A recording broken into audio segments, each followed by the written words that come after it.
आज मम्मी ने बनाया है ये पैक, टमाटर का पल्प और आलू का जूस है। और माँ का फ़ोन है, भागो भागो भागो।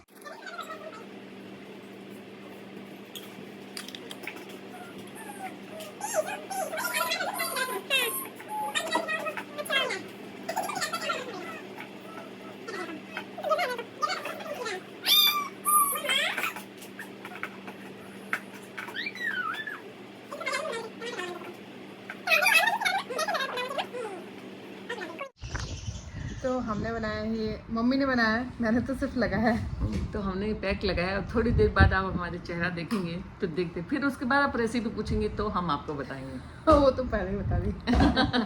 कोई नहीं, लेकिन आप जरूर पूछेंगे एक बार, बार बार इसमें क्या क्या डाला है। यूजुअली तो हम लोग ना चारूस क्लोजेट से वो लेते हैं, फेस पैक लेते हैं, वही लगाते हैं रोज। मतलब वो तो आप डेली लगा सकते हो, ऐसा वो तो ऐसा है कि आप वो तो फेस के अंदर अगर गर्मी से छोटे छोटे बम्स हो रहे हैं जैसे हमें होते हैं, मतलब मुझे होते हैं यहाँ पे, तो वो थोड़ा रिलैक्सिंग होता है, वो हमारा हो गया ख़त्म। तो आज हमने घर पे बनाया है और अभी बना के लगाया है, तो देखते हैं ये रिजल्ट कैसा देता है। हम आपको अपनी शक्ल दिखाएंगे। नहीं, मम्मी के पैक हमेशा रिजल्ट देते हैं। मम्मी बहुत अलग अलग तरीके से पैक बनाती है। हाँ, कभी बेसन वाला बनाते हैं, कभी ये मुल्तानी मिट्टी वाला बनाया है, अभी ऐसे कुछ अलग अलग उसमें बेस डाल के बनाते हैं, कभी चावल का आटा डाल के उसमें। इस बार बनाएंगे तो सब दिखाते रहेंगे। दिखाते रहेंगे। और अभी हम आपको अपनी शक्ल दिखाएंगे थोड़ी देर में कैसे हो जाएगी। ये देखो, ये अच्छे से ड्राई हो चुका है, तो अब हम इसको वॉश करेंगे। तो this is my after face. अभी मैंने यहाँ से नहीं धोया है बिकॉज मैं नहाने ही जा रही हूँ, तो मुझे लगा एक बार आपको फेस दिखा देती हूँ। तो ये बहुत ही अच्छा काम कर रहा है। देखो डार्क सर्कल्स ऐसे देखते तो नहीं दिखते हैं बिकॉज बहुत ज़्यादा नहीं है, थोड़ा लाइट हो गया है। पहले तो जब टिश्यू हुआ तो उसके बाद से तो बाप रे, मेरा भी एकदम क्लीन लग रहा है, मतलब अच्छा फील हो रहा है ना। बहुत अच्छा फील हो रहा है, ऐसा लग रहा है कि वाह, ठंडक सी फील हो रही है ना। सच में अच्छा लग रहा है। मेरे भी यहाँ देखो ऐसे छोटे छोटे से वो रहते हैं मम्मी, अभी नहीं लग रहे। अब नहीं लग रहे। हाँ, अभी हम नहा के आएंगे। अच्छा पैक है, हम उसको दोबारा यूज़ कर सकते हैं। वैसे तो हम बहुत सारी चीज़ें करते रहते हैं, मतलब मम्मी करती है, मैं तो बहुत कम हूँ इन चीज़ों में, बहुत पीछे हूँ मैं। मेरे को तो बना बना मिल जाए वो निकालूँ मैं, बहुत है। तो ये गार्लिक राइस मैंने बनाए थे घर पे सबके लिए लंच में विद दही। तो घर पे तो मम्मी और पापा हैं और केशु है, तो ये लोगों ने खा लिया था। मेरा आज था व्रत, तो मेरा मंगलवार का उपवास था। तो यहाँ पे मैंने अगारो का मल्टी कैटल ले लिया था, तो इसमें मैं स्टीमर यूज़ कर रही थी। ये वेजीज स्टीम करने के लिए बेस्ट है, मेरे पास सिर्फ एक ही ऑप्शन है वेजीज़ को स्टीम करने के लिए। तो यहाँ पे मैंने आलू के जो स्लाइसेस हैं वो रख दिए थे। यहाँ पे मैंने एक आलू लिया था और थोड़ा सा पम्पकिन लिया था। हम पहले ना साबूदाना खाते थे उपवास के दिन, बट फिर मैंने और चेतन ने थोड़ा बहुत सर्च किया, क्योंकि हम दोनों एकादशी का उपवास रखते हैं। तो हमने थोड़ा सर्च वगैरह किया, तो हमें समझ में आया कि नहीं, साबूदाना नहीं खाना चाहिए, तो हमने नहीं छोड़ दिया, हम नहीं खाते। तो हम जैसे कभी ऐसा रहता है कि प्रॉपर लंच या डिनर में कुछ फलाहार लेना है, तो हम फलाहार जैसे कुट्टू की रोटी, सिंघाड़े के आटे की रोटी, ये सब कुछ लेना होता है तो हम ले लेते हैं। मैं अकेली रहती हूँ तो मैं ऐसा कुछ भी बनाती नहीं हूँ हैवी। और ये देखिए, इसको मैंने स्टीम करने के लिए रख दिया है, और जैसे जैसे और अदर काम सबको लंच वगैरह सर्व किया, इतने में ये स्टीम होके रेडी था। बहुत ही सॉफ्ट हो जाते हैं और अच्छे से, बेसिकली वही है कि स्टीम तो हो ही जाते, तो फिर तो कुछ बचता ही नहीं है, अच्छे से मैश हो सकते हैं। तो सबसे पहले तो मैंने मैश करके देख लिया कि आलू स्टीम हुए कि नहीं, क्योंकि वो कच्चे नहीं रहने चाहिए। पम्पकिन तो वैसे भी सॉफ्ट ही होता है, वो तो तुरंत ही हो जाता है, उसको तो टाइम भी नहीं लगता। फिर मैंने एक प्लेट में दोनों चीज़ें डाली, थोड़ा सा मैंने ग्रीन चिली डाली, उसके ऊपर मैंने भुना हुआ जीरा डाला, थोड़ा सा मैंने जो व्रत में सॉल्ट खाते हैं ना वो वाला सॉल्ट डाला, और उसके बाद में आप चाहो तो इसके ऊपर लेमन डाल सकते हो। मैं दही यूज़ कर रही थी इसलिए मैंने लेमन नहीं डाला है, अगर आप दही नहीं यूज़ कर रहे हो तो आप लेमन डाल सकते हो। व्रत में गाइस बहुत अच्छा रहता है ये। और दही की मैंने लस्सी बना ली थी, फिर मुझे लगा कि चलो थोड़ा दही जो है मीठा ना डाल के प्लेन डालेंगे, तो मैंने थोड़ा सा नमक डाला उसके अंदर और जीरा डाला और वो डाल दिया इसके अंदर, और उसको मिक्स कर लिया। अच्छा सा चाट बन के रेडी था। व्रत में ना नमक खाना भी ज़रूरी होता है, क्योंकि बिना नमक के ना बॉडी, मेरे को तो ऐसा लगता है कि थोड़ा सा नमक जाएगा तो ही कुछ थोड़ा समझ में आता है। तो ये अच्छा सा बन के तैयार था, बहुत टेस्टी लगता है। आपको भी कोई ऑप्शन समझ में नहीं आ रहा तो ये खा के देखना, एकदम अच्छा होता है और पेट के लिए बहुत अच्छा होता है, बहुत ही हेल्दी होता है। आप कभी ट्राई करके ज़रूर देखना। टेस्टी भी है, अच्छा भी है, हेल्दी भी है, और क्या चाहिए उपवास में, और बहुत लाइट भी है इस गर्मी में। मतलब इस गर्मी में आप कुछ हैवी तो नहीं खा सकते हो। Radhe Radhe everyone, welcome back to our channel. And आज है परमा एकादशी, तो आप सभी को परमा एकादशी की ढेर सारी शुभकामनाएं।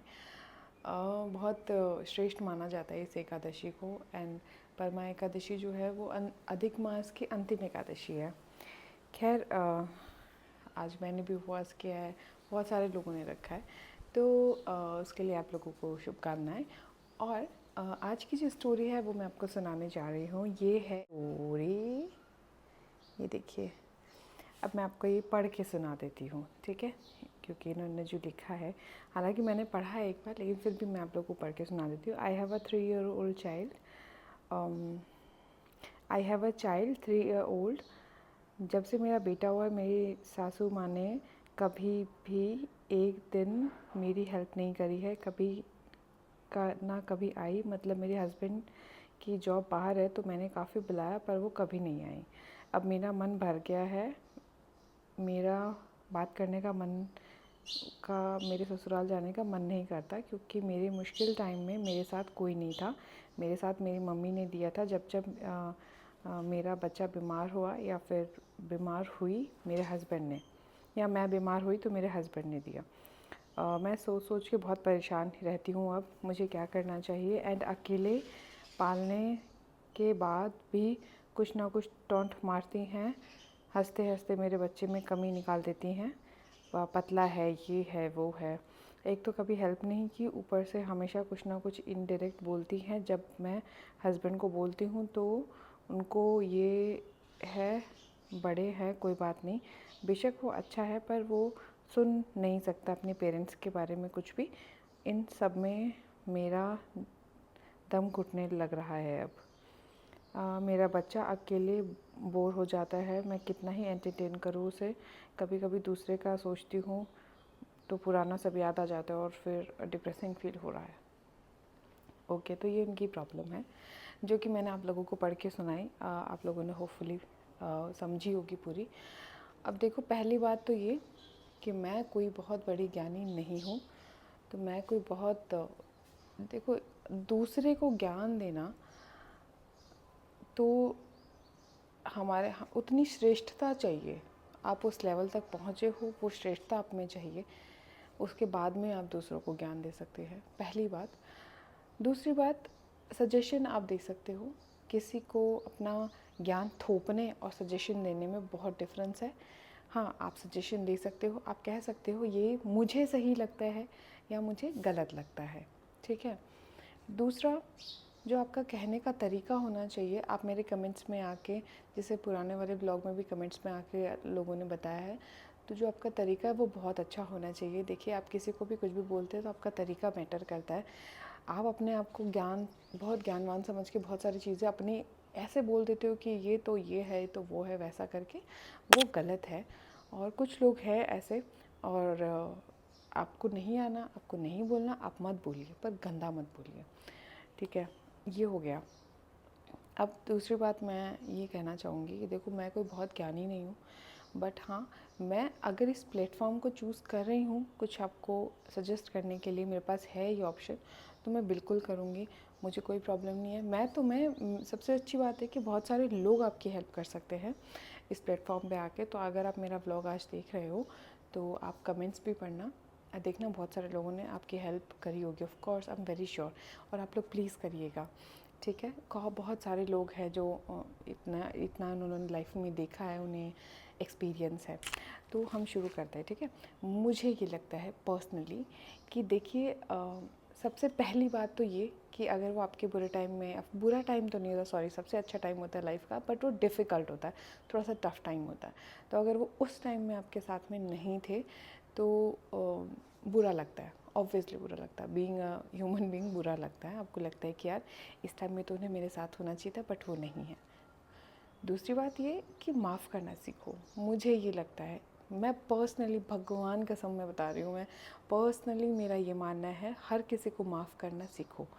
आपको लगता है, अगर आप एक बार देखो क्या होता है ना, आप सुनो, अगला आपको एक बार बोलेगा, 2 बार बोलेगा, 3 बार बोलेगा, 4 बार बोलेगा, आप सुनो सुनो सुनो, लेकिन अब आपको लगे कि नहीं यार, अब थोड़ा ज़्यादा हो गया, अब आपको परेशान कर रही है वो चीज़ें और आप नहीं कह पा रहे हो, तो आप सुनाओ उन्हें, आप उन्हें कहो। अगर वो समझ जाते हैं तो अच्छी बात है, कहो कहो कहो, सुन रहे हैं तो अच्छी बात है, समझ रहे हैं तो अच्छी बात है, फिर उसके बाद छोड़ दो, उसके बाद मत कहो। फिर वो वापस आएंगे आपके पास अगर ऐसे आपको प्रोवोक करने, आपको बोलने, आपके बारे में कुछ गंदा बोलने, तब उन्हें जाने दो, तब उन्हें जाने दो। और भगवान आप जिन्हें भी मानते हो, मैं जैसे राधा को मानती हूँ, कृष्ण को मानती हूँ, तो मैं उन्हें कहूँगी कि प्रभु आप देख लीजिए मुझसे नहीं होता। तो वैसे आप किसी पे छोड़ दीजिए कि आप देख लीजिए मेरे से नहीं होता भाई, मैं नहीं कर पाऊँगी इतना, है ना। तो वैसे आप किसी पे छोड़ दीजिए, पहली बात। दूसरी बात ये कि अगर वो आपको टॉन्ट मारते, बच्चा पतला है, बोलता नहीं है, फलाना नहीं करता, ढिमकाना नहीं करता, इग्नोर देम। वो तो देखो बहुत सारे लोग बोलते हैं, और ignore them, just ignore them, उन्हें इग्नोर कर दीजिए। और सबसे बड़ी चीज़ देखो, मैं आपको पर्सनली बोलना चाहूँगी, मेरी उनसे कल बात भी हुई थी, बट मैं मतलब मैसेज पे ही हुई थी, बट मैं उन्हें पर्सनली ये चीज़ बोलना चाहूँगी कि माफ़ी दो, माफ़ करो और जाने दो। क्योंकि अगर आपने माफ़ कर दिया ना, आप इतना हल्का फील करोगे। और जब भी वो आपको कुछ ऐसे बोले ना, कुछ भी गंदा बोले, आपको लगे कि नहीं आपको टोन मार रहे हैं या फिर ये कर रहे हैं, तो जस्ट अंदर हंसो कि यार कैसे लोग हैं बताओ, अभी भी इसी में फंसे हुए हैं, अभी भी इनको यही लग रहा है कि ये सब बोल के ये मेरे को हर्ट कर लेंगे या फिर परेशान कर लेंगे। तो जस्ट हंस के जाने दो। क्योंकि तुम उसे चेंज कर सकते हो नहीं, वो आपके पति की मम्मी है, आप इस बात को चेंज कर सकते हो नहीं। आप उनकी डिसरिस्पेक्ट कर सकते हो बिल्कुल नहीं, चाहे वो कैसी भी हैं। आपको बात नहीं करनी, आप मत करो, पर आप किसी से इंसल्टिंग तरीके से बात नहीं कर सकते, गलत बात है। आप उनसे लड़ो, कुछ भी करो, पर आप नहीं कर सकते इंसल्टिंग तरीके से बात। मेरे देखो, जहाँ तक मेरा मानना है, कभी किसी से नहीं करनी चाहिए, किसी से भी नहीं, मत करो। तुम्हें बहुत ही कोई प्रोवोक कर रहा है और तुम्हें लग रहा है कि ये मेरे एज का है या फिर ये मेरे बड़ों से हम नहीं कर सकते। हाँ, थोड़ा सा आपको लगे कि नहीं यार चलो ये मेरे बराबर का है, तो थोड़ा बहुत कर लो, ऐसा भी नहीं है। बट सासू माँ से आप नहीं कर सकते। और अगर आपको नहीं लगता कि आपको अच्छा नहीं लग रहा बात करना, तो आप मत करो, क्योंकि आप बिना मन के बात करोगे तो बातें और बिगड़ेंगी। फिर थोड़ा अपने मन को बनाओ, उनमें ना हमेशा अच्छी चीज़ें ढूंढो कि यार ये है तो बेकार, लेकिन ना इसने ये चीज़ बहुत अच्छी करी है, यार ये है तो ऐसे। पर क्योंकि अल्टीमेटली वो आपके हस्बैंड की मम्मी हैं, उन्होंने भी उन्हें पैदा किया है, उन्होंने भी उन्हें पाला है, ठीक है। तो आप अगर ये सोचो कि आपका हस्बैंड ऐसा बोले कि नहीं नहीं मम्मी बुरी है या फिर ऐसा, तो ये गलत है, ये बिल्कुल गलत है, इसको मैं मानने के लिए तैयार नहीं हूँ। थोड़ा टाइम दो, रिश्तों को थोड़ा सा टाइम दो, टाइम के साथ में सब कुछ सुधरता है, ट्रस्ट में, टाइम के साथ सब कुछ सुधरता है। भूलते नहीं है चीज़ें आप, मैं ये नहीं कह रही हूँ कि आप भूल जाओगे, आपको परेशानी नहीं होगी, भूलोगे नहीं, बट कोशिश करो माफ़ करने की, तो धीरे धीरे वो भूलना भी आ जाता है, चीज़ें बदल भी जाती हैं। और यार कोई भी रिश्ता एक अच्छे टर्न में जा रहा हो ना, तो कभी भी, क्योंकि उसे मौका ज़रूर देना चाहिए, मुझे ऐसा लगता है। देखो ये सब मेरा पर्सनल व्यू है, अगर आपको लेना है लो, नहीं लेना है मत लो। और हाँ, किसी को भी देना हो तो प्लीज़ अच्छे से ही बोलिएगा इन्हें। और ना मैं ये कहना चाहती हूँ कि कोई भी रिश्ता होता है ना, वैसे अच्छा मोड़ ले सकता है अगर 1% भी, तो ज़रूर ज़रूर ज़रूर से मौका देना। बाकी तो ये सब चलता रहता है। आज आप अकेले हो, आपके पास टाइम नहीं है, आप बार बार इस चीज़ को परेशान हो रहे हो सोच सोच के, सबसे पहले तो इसको सोचना बंद करो, उधर आना जाना शुरू करो, थोड़ा सा चीज़ों को बढ़ाओ अच्छे वे में, तो बढ़ जाएंगे। कोशिश करो, हो जाएगा, ठीक है। और फिर अगर आपको लगता है कि बिल्कुल मेरे से बात नहीं हो रही है, मैं बर्दाश्त नहीं कर पा रही हूँ, तो ये तो मुझे लगता है कि गलत है, क्योंकि बर्दाश्त करना चाहिए, चाहे कैसी भी हैं, कुछ भी है, कुछ भी हैं, वो आपके हस्बैंड के मदर फादर हैं।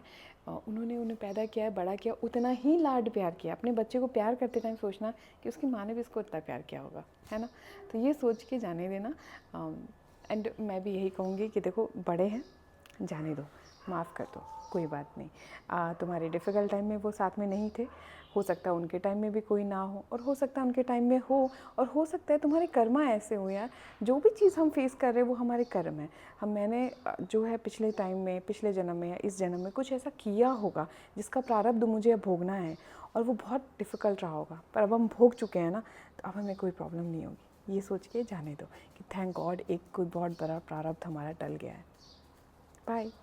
पे मैं एक चीज़ और ऐड करना चाहूँगी, जो कि उनके हस्बैंड के लिए, कि उनको उनकी वाइफ की सिचुएशन समझनी चाहिए।